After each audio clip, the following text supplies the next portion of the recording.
Faye, and today I'm going to bake you a mini banana, cardamom and walnut loaf cake. It's finished with an Italian meringue buttercream, Dulcey caramel and toasted walnuts. The perfect cake for this autumn. Let's get started.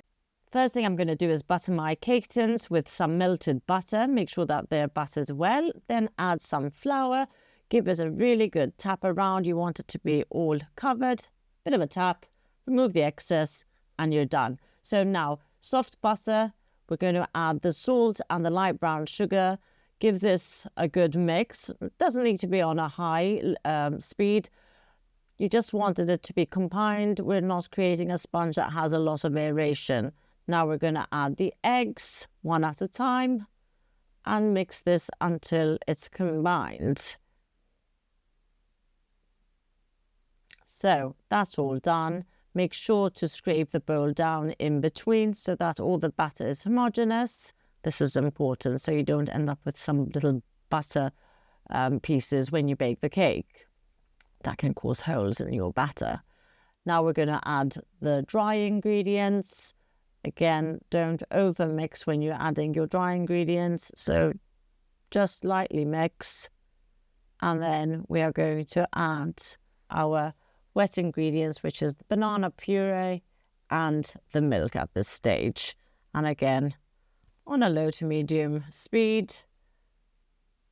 And then the last ingredient before the cake batter is ready is add the chopped walnuts. I've done them quite fine, but you could do these a little bit chunkier if you would like. Now the batter's all ready. It's time to put it into a piping bag because I find this so much easier to pipe the batter into these mini cake tins than scooping it, or it's also much quicker and it's much tidier. So I just use these clips, get my area ready, and I cut approximately a 1 centimeter hole, place the cake tin onto the weighing scale.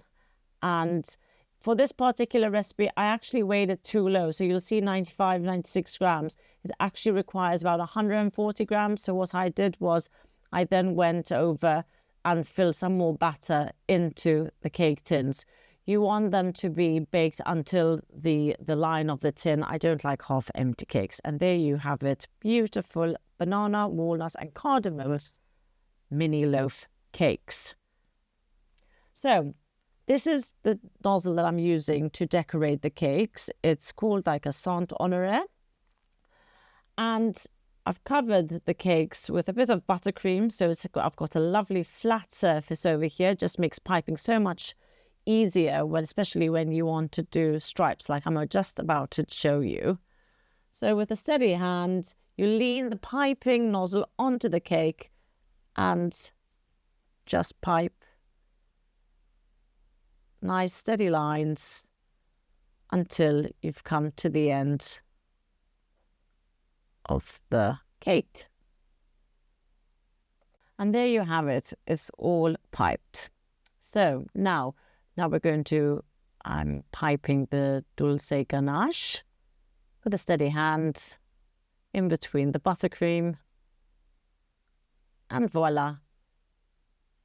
Now what I'm going to do is I'm going to tidy up the sides of the cake so it's all nice and neat, and add a few walnuts for decor, flavour and crunch. And there you have it.